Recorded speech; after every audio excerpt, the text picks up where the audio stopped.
Good. So how do you think you made your team better today?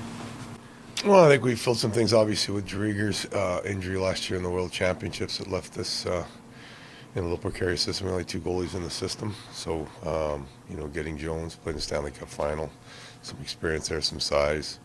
Steve Briere, watch film on him, thinks there's some good things there he can work with for sure.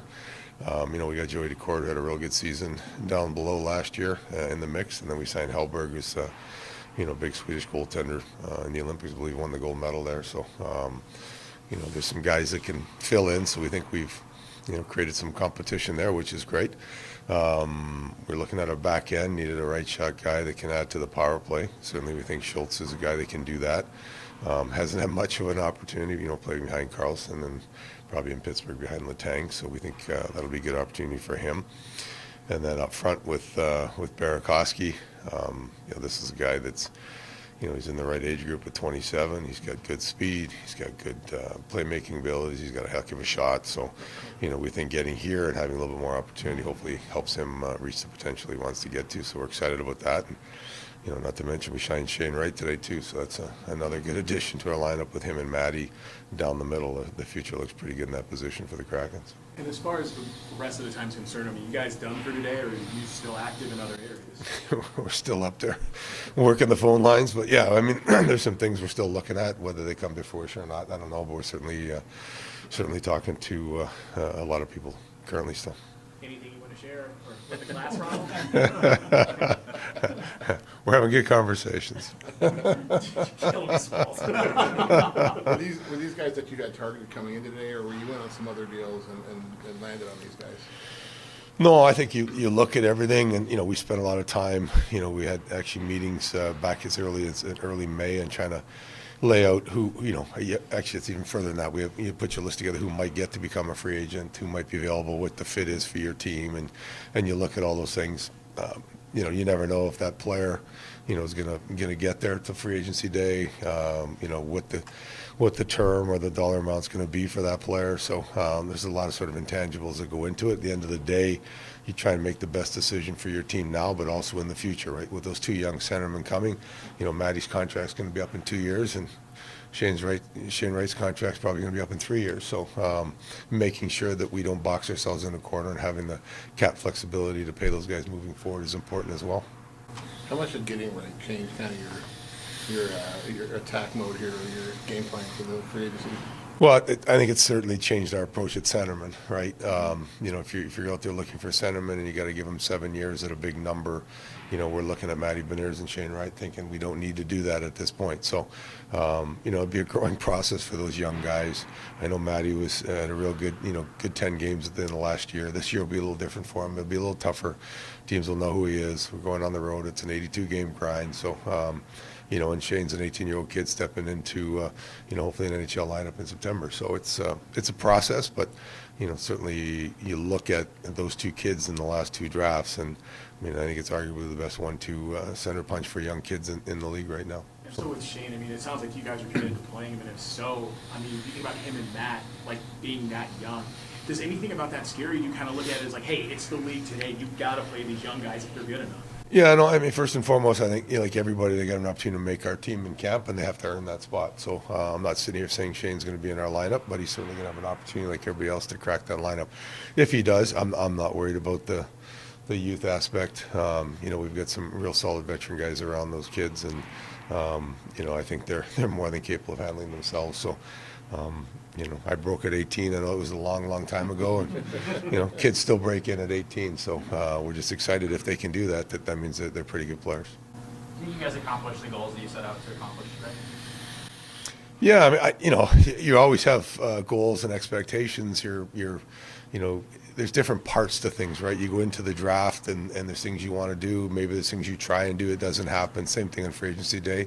There's things you're looking to do. Sometimes you get them, sometimes you don't. Now you keep in those discussions as to what's still available, who may have to make trades now because of, what their cap situation looks like. You look down the road at the RFAs and who might be available there. You look at down the road into training camp, right? There's guys that, and not everybody can keep everybody in the roster. There's guys going to go through waivers too. So there's a lot of things that still happen between now and the start of camp. But, I think we made significant process without damaging our long-term possibilities here moving forward. When do you recall that Burakovsky was the right fit for this team?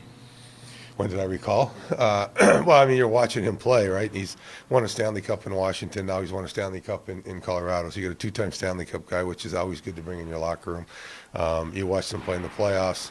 They had a lot of talented players in McKinnon, Landeskog, Nichushkin, Kadri, him. So when we look at our lineup, certainly an area we think we need to improve on is the power play, right? And this is a guy that we think can step in. He can come down that sort of the downhill side off the wing, and he's got a great shot. He's also got a good vision to make plays. So we think he'll get more of an opportunity with us in that role than he did in Colorado, and hopefully with his talents he can produce, and that's a big part for us. You identified puck-moving right-handed D as a need going into this offseason. Does the Schultz signing fill that need, or is that an area where you might think to add a little bit? We're still looking and talking. We'll see what things happen, but we certainly, adding Justin is good in that regard. I remember watching him in Pittsburgh. He got stuck kind of behind Letang, but when he was on the power play, he was good. He goes to Washington, didn't get as much power play time because of Karlsson in their top unit, but when he got on the power play, he was good. So, we think he has that capability. I remember talking to people in Pittsburgh when he was there, and they were saying he was really good in that role. It just kind of the way things fell, he didn't get that opportunity. So we're excited, and he'll have that opportunity. Certainly, he's a solid puck moving D, and another addition to hopefully the power play being better.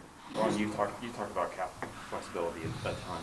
Is there a number that you'd like to keep available so that there's, whether they're RFAs or whether guys in camp or trades during the season, that allows you to be able to make additions if so be? Yeah, so a big thing for us is you want to make sure you have that cap flexibility.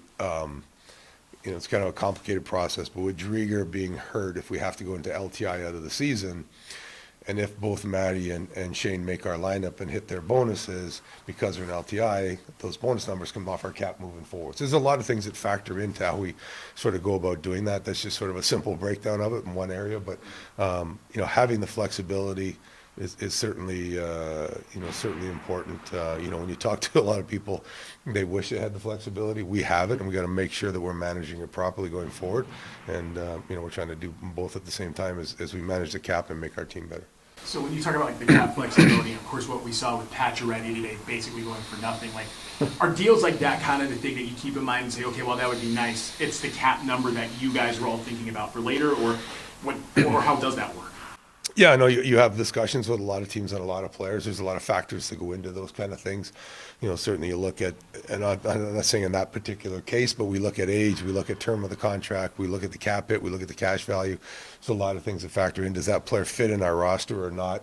Does that player block us from maybe doing something else, whether it's a free agent or a trade? So there's a lot of things that we discuss as a group, and before we sort of make those final conclusions. Hey, Ron, pretty busy 7 days. I know you probably run the phones a lot, but our staff, what's everybody's opinion of depth camp this week? Well, I'm disappointed I didn't get to watch it today. It was a little bit busy, but from the response that I could hear from the crowd, it seemed like it was exciting. I will tell you this, I came watch day one out here when Hack and the guys are running practice, and I left there feeling pretty good. There's some good hockey players now on our depth chart in our organization, and that was exciting to see. So that only bodes well moving forward for us. Missed that long game by Shane Wright had in that final game there.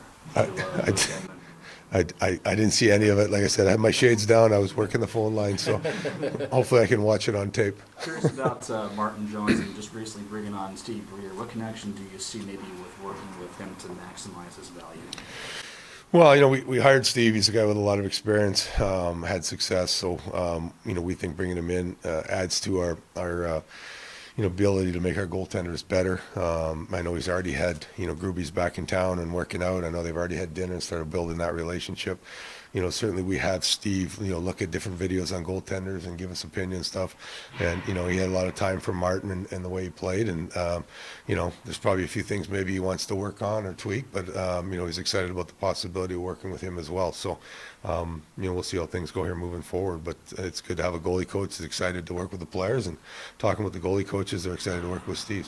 So far, so good. There were some rumors out that you guys might be interested in Gaudreau coming in. Is there any truth to that, or can you even say?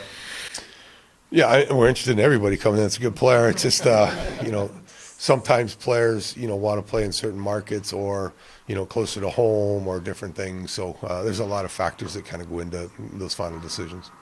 When you look at Shane Wright and the you know what he could do this year, is there something that's impressed you the most about his game here so far? And this kid's been under the microscope for a lot of years, and you know, I had a chat with him the other day and just said all I want from him is just to play hockey and have some fun. I mean, you know, the pressure's gone of whether he's the number one or not, and the fact that he went to 4 is irrelevant. You know, we were really excited he went to 4. Not to get off topic, but that happened in my draft here too. I mean, teams made trades because they didn't want me, and I'm sitting there at 4, right? So things happen. That's all, you know, neither here nor there. For me, it's just getting the kid to go out there and have some fun and enjoy playing a game of hockey because he's ultra talented. He can do a lot of really good things, and that's what we're trying to do, just make him comfortable and let him do what he does best. And if we do that, I think we got a heck of a hockey player. So you're saying Shane Wright's the next round pick? No, I'm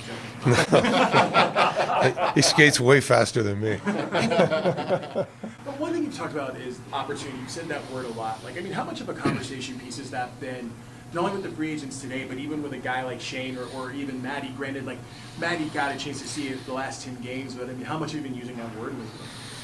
No, I mean, I think when you look at what our roster looks like, and we traded 6 guys out at the deadline, that opened up some spots, and certainly in a discussion with a guy like Burakovsky, you know, he's maybe 7th guy getting on the Colorado power play instead of in the top 5. So, so he comes here, he gets that opportunity to be on the first power play. He gets that opportunity to be consistently, you know, possibly in the top 3 or top 6 for sure. So you get that opportunity to be in positions to shoot the puck and be successful. So, yeah, certainly if you have that opportunity, you know, it's a shame on us if we don't try and sell that to people to get them interested. And real quick, with Ryan Donato, that was the name that people didn't know what was going to happen. What was sort of the thought there about the decision with him?